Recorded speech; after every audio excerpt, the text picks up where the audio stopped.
Hi my dear students, मैं आपका Ravi sir और हम आपका अपने इस Ravi institute chemistry and biology channel पर स्वागत किया करते हैं। तो मेरे प्यारे बच्चों और साथियों, अभी तक हम लोग जो पढ़ रहे हैं यूट्यूब चैनल्स पर, उसमें हमने अभी आपको क्या किया है, 12th की केमिस्ट्री में हमने आज आपको कार्बोक्सिलिक एसिड का जो पढ़ा रहे हैं आपको लेक्चर्स, उसका आज आपको हम सेकेंड पार्ट प्रोवाइड करने जा रहे हैं।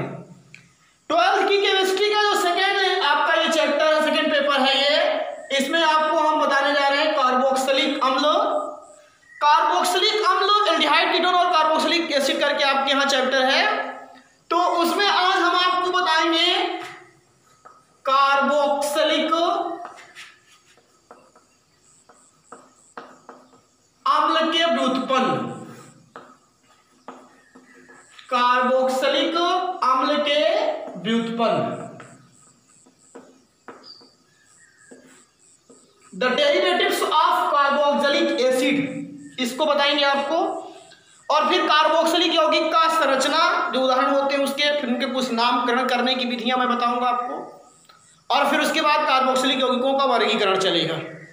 तो लेक्चर तो इंपॉर्टेंट होने वाला है मेरे प्यारे बच्चों। तो आप लोग बढ़िया सा एक नोट्स और एक कलम लेकर के बैठिए और एकाग्र हो जाइए ध्यान से आप लोग, तभी मजा आएगा इस लेक्चर में, जान लीजिएगा। क्योंकि कहा गया है ना, दिल दीवाने का डोला दिलदार के लिए, मैंने रंगा बसंती चोला मेरे यार के लिए, दिल दीवाने का डोला दिलदार के लिए। तो इसमें आज हम जो लेक्चर्स में आपको पढ़ाने वाले हैं, सबसे पहली चीज तो आपको मैंने कल के लेक्चर में बताया था, कार्बोक्सिलिक एसिड।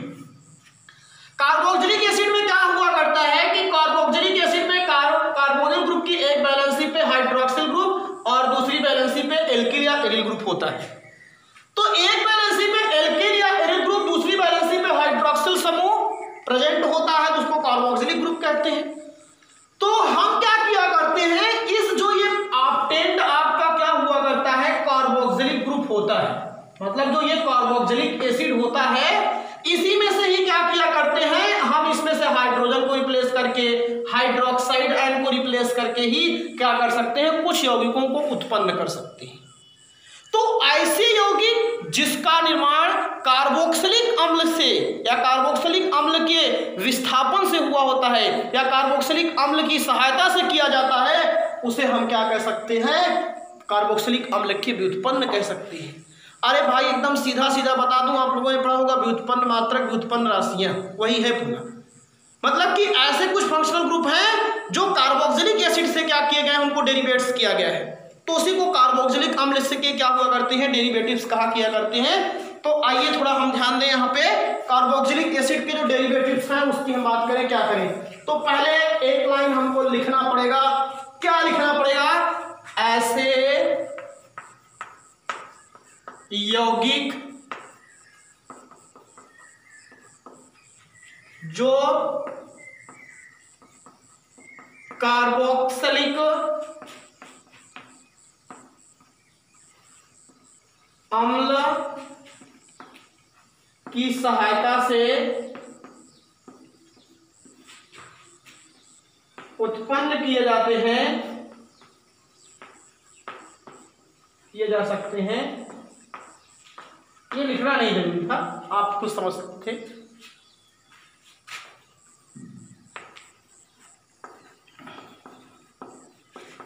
कार्बोक्सिलिक अम्ल के व्युत्पन्न कहलाते हैं।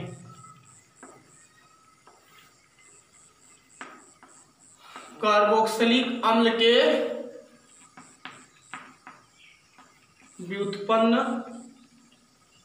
कहलाते हैं।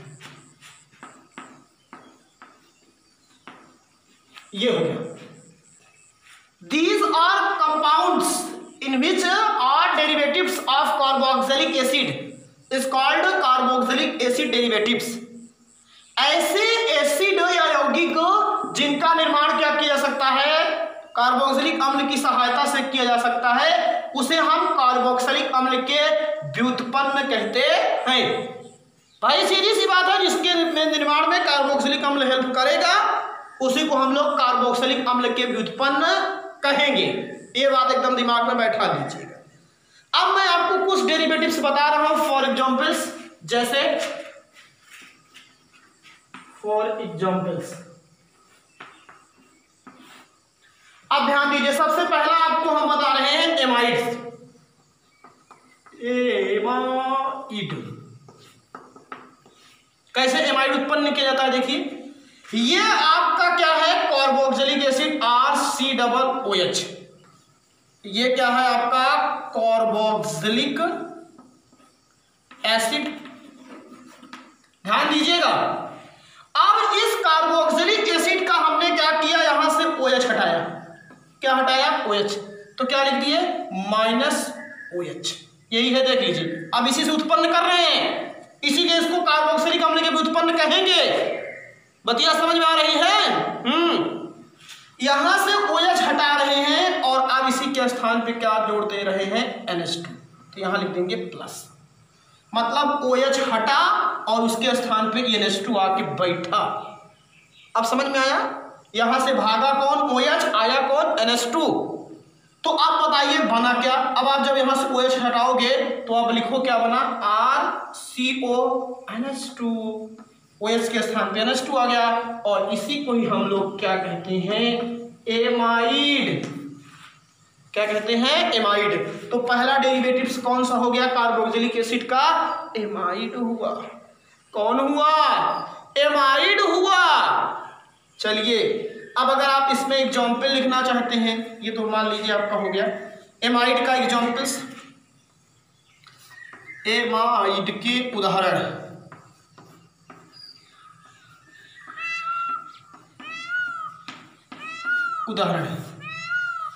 अब इसका जनरल फार्मूला क्या था? RCONH2। अब आप R का मान यहां H रख दीजिएगा या CH3 रख दीजिए। तो CH3 रखोगे तो हो जाएगा CH3CONH2, बन गया ना। और इसका नाम होता है एसिटामाइड। क्या होता है? एसिटामाइड। ऐसे ही अगर आप R के स्थान पे बेंजीन लिख देखो, लो CONH2, बेंजेनामाइड। क्या समझ में आ रही है कुछ आपको? अब ये बेंजीन और प्लस एमाइड तो बन गया बेंजेनामाइड। ये हो गया आपका। तो एमाइड किसका डेरिवेटिव्स है? कार्बोक्सिलिक एसिड का डेरिवेटिव्स है। किसकी सहायता से बनाया गया? इसके हाइड्रोक्सिल समूह को विस्थापित किया गया। किसके द्वारा विस्थापित किया गया? आपके NH2 समूह द्वारा। तो इसको हम लोग क्या कहते हैं? एमाइड्स कहते हैं। अगर आपसे कोई कहे एमाइड क्या है, तो वह यौगिक जिसका निर्माण कार्बोक्सिलिक एसिड के हाइड्रोक्सिल समूह को एमीन समूह द्वारा विस्थापित करके किया जाता है, उसे एमाइड कहते हैं। और एमाइड का जनरल फार्मूला क्या होता है? RCONH2। बात समझ में आ गई सबको? ऐसे एक आप हम बताएंगे, तो इसको हम मेरेस करेंगे, जान लीजिएगा। एमाइड के बाद दूसरा अब आपको हम बता रहे हैं, दूसरा है अम्ल हैलाइड। क्या है आपका? अम्ल हैलाइड। ये भी बहुत इंपॉर्टेंट होता है, मिटा दें इसको। कितने जलवे फिजाओं में बिखरे मगर मैंने अब तक किसी को पुकारा नहीं। तुमको देखा तो नजरे कहने लगी हमको चेहरे से हटना गवारा नहीं हो। दूसरा है आपका, उसका नाम क्या है? क्या है उसका? अम्ल हैलाइड। क्या नाम है उसका? अम्ल हैलाइड, एसिड हैलाइड। मैंने बताया सबका निर्माण हम किससे करेंगे? कार्बोक्सिलिक एसिड से। किससे करेंगे? कार्बोक्सिलिक एसिड से। तो चलिए ध्यान दीजिए, कार्बोक्सिलिक एसिड का क्या फार्मूला होता है? RCOOH। ये आपका क्या है राजू? Carboxylic acid. अब आप क्या करेंगे? इसका फिर OH हटाइए।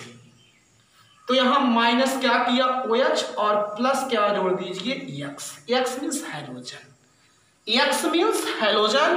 अब यहां क्या हो जाएगा बताओ RCOX।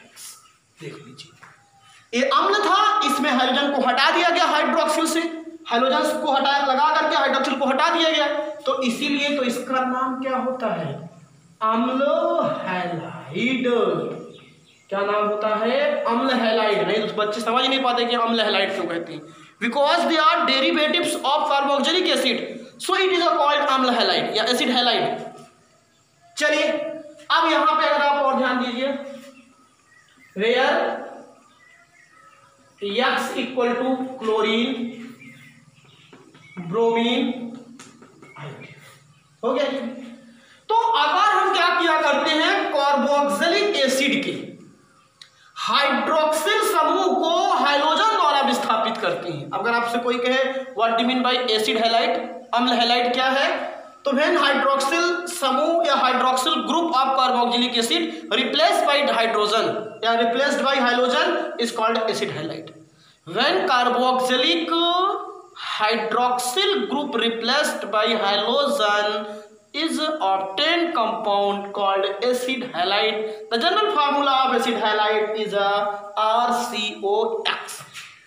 ये हो गया आपका, देख लीजिए यहां से OH हटा है राजू, OH देखो माइनस किया है, इसी के स्थान पे X आ गया है RCOX। और जहां X का मतलब क्या होता है क्लोरीन होता है, ब्रोमीन होता है, आयोडीन होता है। तो अम्ल हैलाइड भी किसका डेरिवेटिव्स है आपका, किसका है बताइए, ये आपका डेरिवेटिव्स है किसका, किसका है एसिड का। तो एग्जाम्पल लिखेंगे, चलिए अम्ल हैलाइड के उदाहरण लीजिए। फॉर्मूला क्या है RCOX। चलिए R के स्थान पर रख दीजिए CH3, CO और CH के स्थान पर दीजिए Cl।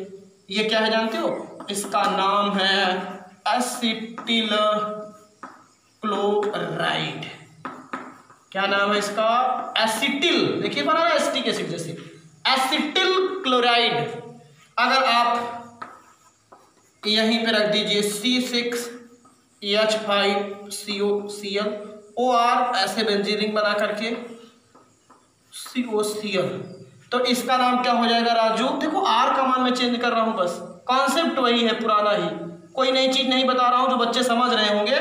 और ये भी हो गया आपका क्या बेंजोइल, एसिटिल तो बेंजोइल, ऑयल जुड़ता है ना इसमें, बेंजोइल क्लोराइड। तो ये सब कॉन्सेप्ट है, जो बच्चे कॉन्सेप्ट अगर क्लियर कर लिए हैं तो केमिस्ट्री डांस करती है, नहीं तो फिर उसी में वो खुद डांस कर जाते हैं। तो ये दो तरीके हो गए आपके किसके, अम्ल हैलाइड का। तीसरा डेरिवेटिव आपको बता रहा हूं एस्टर, इरेज कर रहा हूं, देख लीजिएगा।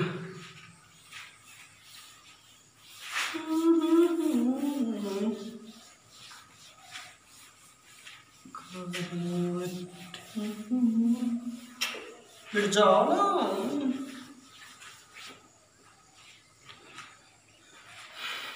Third ester. एस्टर भी थोड़ा समझिएगा, ये आपका कार्बोक्सिलिक एसिड का फार्मूला है RCOH। अब इस RCOH का आपकी बार नंबर किसका है, H का। H केवल हटाएंगे, और H जब हटाएंगे तो यहां माइनस क्या करेंगे H और प्लस एक एल्किल ग्रुप या एल ग्रुप जोड़ देंगे। अब जब H हटा है, ये क्या है आपका कार्बोक्सिलिक एसिड। अब इसमें से क्या किया आपने, यहां से H हटाया और यहां पे क्या कर दिया RCOR। OR इसको ऐसे भी लिख सकते थे RC डबल बॉन्ड O फिर OR। ये देखिए ये जो है यही आपका क्या है एस्टर। क्या है आपका ये एस्टर, क्या है एस्टर, जान लीजिएगा। तो कार्बोक्सिलिक अम्ल का क्या हटाया गया आपको बताइए जल्दी से हमको, कार्बोक्सिलिक एसिड के हाइड्रोजन को रिप्लेस किया गया, और किससे रिप्लेस किया गया है, एल्किल या एल ग्रुप द्वारा। तो आपको मिला क्या है, एस्टर मिला है। क्या मिला है, एस्टर। तो चलिए थोड़ा ध्यान दीजिए हमारी बात को। एग्जाम्पल ले लें, एस्टर के एग्जाम्पल्स। अगर हम एस्टर का एग्जाम्पल लेंगे तो आर की वैल्यू देखिए दोनों तरफ रखने जा रहे हैं, CH3 COCH3, ये देखिए। अब अगर आप थोड़ा सा ध्यान दीजिए, यही CH3 के स्थान पे क्या होता है, यहाँ H, तो इसको कहते हैं एसिटिक अम्ल। और अगर यह छट गया तो क्या बचा, एसीटेट। और ये क्या जुड़ा इसमें, मेथिल। यह छटा ना उसके स्थान पे, आया क्या, मेथिल। तो इसीलिए देखो इसका नाम जब लिखा जाता है तो ऐसे कलाकारी की गई है, मेथिल एसीटेट। देख रहे हो, जो बच्चे सोचते हैं ये एसीटेट काहे आया, क्योंकि अम्ल का व्युत्पन्न है इसीलिए आया। दूसरा CH3, फिर देखिए C+O2H5, फिर ये एसीटेट ग्रुप है और यहाँ C2H5 है जिसका नाम क्या हो जाएगा, एथिल एसीटेट। तो इस तरीके से ये किसके डेरिवेटिव्स हो गए, अम्ल हैलाइड के। तो कितने डेरिवेटिव्स बताया मैंने, 3 डेरिवेटिव्स। पहला डेरिवेटिव्स क्या था आपका, पहला डेरिवेटिव्स था आपका एमाइड, और दूसरा डेरिवेटिव्स था आपका क्या, अम्ल हैलाइड, और तीसरा डेरिवेटिव्स क्या है आपका, एस्टर। और अब हम आपको बताने जा रहे हैं आपका जो चौथा डेरिवेटिव्स है, और उस चौथे डेरिवेटिव्स का नाम क्या है राजू, एनहाइड्राइड, अम्ल एनहाइड्राइड। लेकिन उसको हम लोग केवल एनहाइड्राइड, एसिड एनहाइड्राइड बोलते हैं। तो चलिए देखिए कैसे वो मिलता है, अम्ल एनहाइड्राइड। चलिए अम्ल एनहाइड्राइड बताने जा रहे हैं। नंबर 4,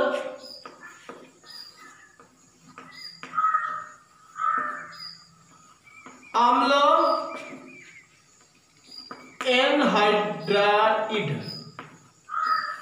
ध्यान दीजिए, अम्ल एनहाइड्राइड का अगर हम बनाना चाहेंगे भैया तो इसमें थोड़ा कलाकारी की गई है, समझिएगा कैसे इसको अम्ल से उत्पन्न किया गया है। आपको हम बता रहे हैं कि अम्ल के 2 अणु लिए जाते हैं, कितने मॉलिक्यूल्स, 2, और उसमें से क्या निकाल दिया जाता है, वाटर। जब एसिड के 2 अणुओं में से वाटर निकाल दिया जाता है तो उसी एसिड का क्या प्राप्त होता है, एनहाइड्राइड प्राप्त होता है। अगर आपने एसिटिक अम्ल लिया है तो एसिटिक एनहाइड्राइड मिलेगा, थैलिक अम्ल लिया है तो थैलिक एनहाइड्राइड मिलेगा, बेंजोइक अम्ल लिया है तो बेंजोइक एनहाइड्राइड मिलता है। तो वाटर मॉलिक्यूल अगर निकाल दीजिए एसिड से तो आपको एनहाइड्राइड प्राप्त होता है। देखिए कैसे, इधर आइए, चलिए पकड़िएगा बढ़िया से। अम्ल हैलाइड का जनरल फार्मूला होता है, एसिड का पहले RCOOH, ये एक मॉलिक्यूल हो गया। अभी इसमें से तो वाटर निकल नहीं सकता, इसलिए इसका एक मॉलिक्यूल और लेंगे। कुछ में जैसे डाई कार्बोक्सिलिक होते हैं, उसमें से 2 कार्बोक्सिलिक ग्रुप खुदे रहता है तो बड़े आराम से निकाल लेते हैं उसमें से वाटर, तो एक के मॉलिक्यूल काम चल जाता है। तो चलिए देखिए OH, और ये फिर क्या हो गया, ऐसे क्या लिख दीजिए, यहाँ से H2O हो जाएगा आपका ये OH, और फिर क्या हो जाएगा, बचा क्या यहाँ पे CO, और फिर क्या बचा R। देख लीजिए RCOOH, देख लीजिए। और अगर अब आप थोड़ा सा हमारी बात को समझने का प्रयास करेंगे, या चाहे इसको ऐसे लिख दीजिएगा, यहाँ पे कर दीजिएगा, यहाँ जैसे HOH, यहाँ पे H कर दीजिएगा, और फिर ये O फिर C ऐसे कर दीजिएगा, ऐसे भी चलेगा, दौड़ेगा। देख लीजिए RCOOH। अब हमको H2 निकाल लेना है तो निकाल ले रहा हूँ, लीजिए। अगर हम इन दोनों के बीच में से H2 निकाल लेंगे राजू, तो ये हो गया आपका H2 बाहर, और बचा क्या अब आपका, बचा आपके पास R single bond C double bond O, और एक O जो एक्स्ट्रा बचा हुआ है यहाँ पे, ये इसके बीच में आ जाता है तो O, और फिर ये C डबल बॉन्ड O, और ये क्या हो जाता है R। ये यही देख लीजिएगा, ये जो आपका टोटली होता है इसी तरीके से ये ऑक्टेंट होता है। तो आपको समझ में यही आना चाहिए कि देख लीजिएगा यहाँ बच्चा क्या है RCO और ये जो O है इसके बीच में है और फिर C डबल बॉन्ड। इसी को ही हम लोग ऐसे भी लिख सकते थे, कुछ लोग लिख रहे थे RC डबल बॉन्ड O फिर O फिर C डबल बॉन्ड O, वो तो एक ही बात हुई। और अगर आप घुमा के लिखना चाहते हैं तो R देखो C डबल बॉन्ड O का क्या है ये होल ट्वाइस और फिर O। ये सब अम्ल हैलाइड के क्या होते हैं जनरल फार्मूले हैं। और अगर आप लोग इसका फार्मूला लिखना चाहते हो, जैसे मैंने लिया क्या एसिटिक अम्ल, तो इस जॉब पे लिख रहा हूं अम्ल हैलाइड का एग्जाम्पल्स। डेरिवेटिव्स जो है ये सब उसी के हैं। जैसे मैंने R के स्थान रख दिया CH3, मान लीजिए एसिटिक अम्ल का हमने ले लिया था, तो CH3 C double bond O CH3O और फिर यहाँ पे CH3, यही है CH3 C डबल O फिर O फिर CH3 C double bond O। इसका नाम जो होगा ये एसिटिक एनहाइड्राइड होगा। क्या होगा आपका ये एसिटिक, क्योंकि एसिटिक अम्ल से बना है ये हाइड्राइड।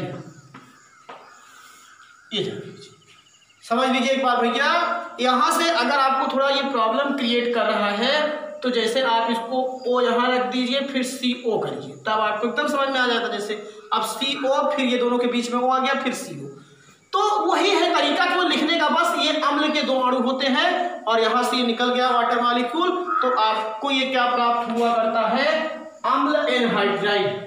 क्या प्राप्त होता है ये आपका ये अम्ल एनहाइड्राइड प्राप्त होता है।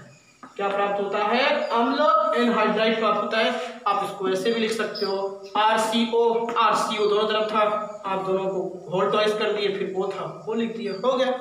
आपने यहाँ पे अगर एसिटिक अम्ल रखा होगा तो यहाँ CH3CO फिर O फिर CH3CO, तो ये क्या बना एसिटिक एनहाइड्राइड। ऐसे आप यहाँ फार्मिक अम्ल लेंगे तो फार्मिक एनहाइड्राइड। जो भी आप एसिड लेंगे उसी के ही एसिड का क्या बनता है एनहाइड्राइड प्राप्त होता है। तो ये थे क्या आपके, जान लीजिएगा अम्ल के क्या थे आपके डेरिवेटिव। तो यहां से अब आप देखिए, आपको हमने जो कार्बोक्सिलिक अम्ल की क्या किया डेरिवेटिव्स बता दिया, ये आपके क्या हुआ करते हैं समाप्त होते हैं। और अब हम आपको बताने जा रहे हैं कार्बोक्सिलिक अम्ल के यौगिकों की जो क्या है संरचना और एवं उनका नाम, ये ध्यान दीजिए। तो कार्बोक्सिलिक अम्ल के जो महत्वपूर्ण यौगिक हैं उनका अणुसूत्र एवं नाम। चलिए अगली चीज, कार्बोक्सिलिक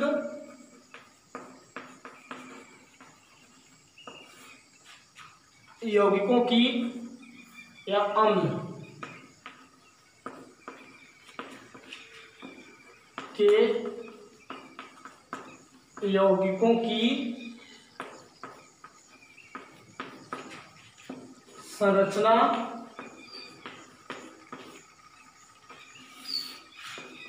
एवं अणुसूत्र। चलिए अब जैसे कि आपने देखा गया कि कार्बोक्सिलिक अम्ल का जो सबसे पहला मेंबर होता है वो फर्स्ट मेंबर, जैसे इसका जनरल फार्मूला होता है RCOOH, यही इसका जनरल फार्मूला है। तो अब इस जनरल फार्मूले की सहायता से हम क्या कर सकते हैं, कई प्रकार के कार्बोक्सिलिक अम्लों को हम डिराइव कर सकते हैं। और वो डिराइव करने का तरीका क्या है मैंने बताया था, R का मान आप चेंज करते जाइए। जैसे हमने सबसे पहले R का मान यहाँ H रख दिया तो बन गया HCOOH। OR इसको आप क्या लिख सकते हो HCOOH, यही लिख सकते हो आप, चाहे ऐसे लिखिए चाहे ऐसे लिखिए, बात एक ही हुई। इसका जो नाम होता है वो होता है फॉर्मिक एसिड। क्या होता है इसका नाम फॉर्मिक एसिड। कल हमने बताया भी था कि HCOOH जो है ये फॉर्मिक एसिड है, क्योंकि ये फॉर्मिका जो लाल चींटी हुआ करती है उससे इसका प्राप्त किया गया था, इसलिए इसका नाम फार्मिक एसिड रखा गया था। तो जो कुछ के पॉपुलर नेम है वो भी हम आपको बताएंगे। हेडिंग को देखिए, संरचना एवं अणुसूत्र, और नाम भी लिख दे रहा हूं यहाँ पे, एवं नाम, और संरचना अणुसूत्र एवं नाम, संरचना अणुसूत्र, संरचना एवं नाम। चलिए, अब उसके बाद क्या हो जाता है, अब जो बच्चे थोड़ा अगर आप जानना चाहते हैं इन सब का आईयूपीएसी नेम भी, तो मैंने बताया था कि कार्बन की जनक श्रृंखला में, और एक चीज याद रखिएगा, कार्बोक्सिलिक एसिड का नामकरण करते समय उस कार्बन को नंबर 1 दिया जाता है। ये सब 11th की आईयूपीएसी नेम में पढ़ाया जाता है कि जब इनका हम नॉमेनक्लेचर करते हैं तो एक चीज याद रखिएगा कि जिधर से फंक्शनल ग्रुप क्या होता है, कार्बोक्सिलिक अम्ल का होता है, वहीं से नंबरिंग कर देते हैं। तो इसमें देखिए सबसे एक कार्बन है ही, तो एक कार्बन का मतलब मेथेन एक, और इसका अनुलग्न क्या होता है, ओइक एसिड। तो methane plus oic acid methanoic acid, ठीक है, ये चीज आप याद रखिएगा। तो यहां क्या हो जाएगा, देखिए मेथेन, और फिर प्लस क्या होता है, ओइक एसिड। तो जब ई ए आई ओ के बाद वही सेम आते हैं तो ई हट गया, पहला वाला अक्षर कट जाता है। तो अगर इसी को आप मिला दीजिए तो क्या हो जाता है, ये मेथे, और फिर ये नो, अब क्या हो जाएगा, ई हट जाएगा यहां से, नो इक, फिर एसिड, मेथेनोइक एसिड इसका नाम है। दूसरा लीजिए, अब दूसरे के आप समझ सकते हो, दूसरा जो होता है जैसे CH3COOH, CH3COOH को आप लोग अच्छी तरीके से जानते हो कि ये किसका नाम है, एसिटिक अम्ल का। अब भाई हिंदी लिख रहा हूं क्योंकि आप लोग हिंदी वर्जन के स्टूडेंट्स को, एसिटिक अम्ल नाम तो इंग्लिश या हिंदी में कोई दिक्कत नहीं कर सकता था। अब आप देखिए एथेन प्लस ओइक एसिड, तो अगर इसका करोगे तो ये हो जाएगा एथेनोइक या एथेनोइक अम्ल, आईयूपीएसी। एसिटिक अम्ल सिरके के क्या किया जाता है, इसका सिरके से गन्ने इसके रस का सिरके से बनाया जाता है, तो उसी को इसलिए सिरके का अम्ल भी ना कहते हैं इसको। ये हो गया दूसरा। तीसरा लीजिए, आप जैसे मैंने लिख दिया CH3 CH2 फिर COOH, ऐसे लेते चलिए, ध्यान दीजिएगा। अब नंबरिंग किस दिशा से करोगे, 1 2 3, 3 कार्बन, तो 3 कार्बन का मतलब होगा प्रोपेन, आपको तो मालूम होना चाहिए ना, और प्लस ओइक एसिड, तो इसी को आप लोग प्रोपेनोइक अम्ल कहोगे। क्या कहोगे, इसी को आप लोग प्रोपेनोइक, ऐसे भी किताबों में हिंदी में तो कुछ प्रोनाउंसिएशन था, प्रोपेनोइक प्रोनाउंसिएशन एसिड।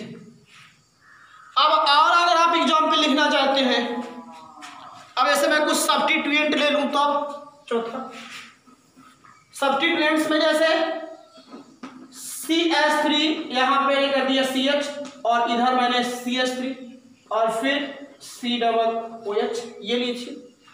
अब इसका अगर आप नाम लिखेंगे तो किस तरफ से लिखेंगे बताइए, पहले तो नंबरिंग करोगे, नंबरिंग उस दिशा से की जाती है जिधर से ये फंक्शनल ग्रुप नियरेस्ट होता है आपका, तो नियरेस्ट किधर से है, इस साइड से, इसी कार्बन को नंबर 1 कार्बन दोगे आप। तो अब जब बनाओगे आप यहाँ इसका नॉमेनक्लेचर करोगे तो 1 2 3 ये हो गया आपका। अब दूसरे से ये छूट गया है, और जब ये दूसरे छूट गया तो इसका नाम पहले लिखा जाता है, तो 2 मेथिल, क्या हो गया इसका नाम, 2 मेथिल, और फिर 3 कार्बन है तो प्रोपेन और ओइक अम्ल जोड़ोगे तो प्रोपेनोइक अम्ल, क्या नाम होगा इसका, प्रोपेनोइक अम्ल। तो ये हो गया 2 मेथिल और फिर उसके बाद प्रोपेनोइक अम्ल। तो ऐसे इनका नामकरण भी किया जाता है, ये जान लीजिएगा, इसीलिए हम आप पढ़े होंगे।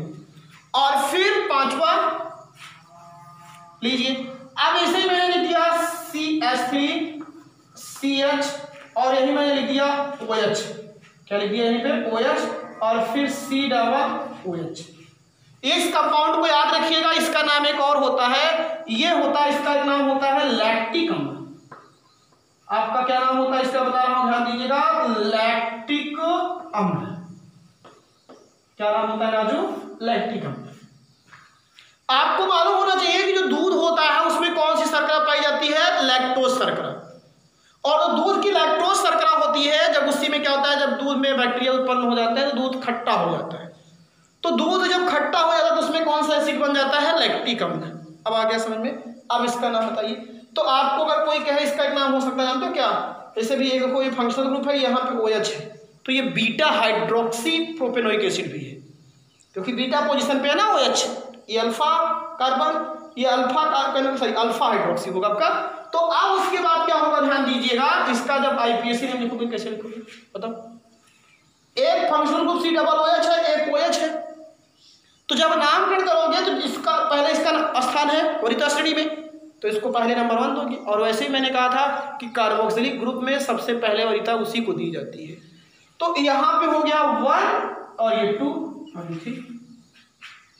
तो अब ये हो गया 2 और ये छूट गया ना OH, तो इसका नाम हो जाएगा 2-हाइड्रोक्सी। 2-हाइड्रोक्सी। 2-हाइड्रोक्सी क्यों लिखा? क्योंकि दूसरे से छूट रहा है ये। और OH का क्या होता है, प्रोफिक्स नेम हाइड्रोक्सी होता है।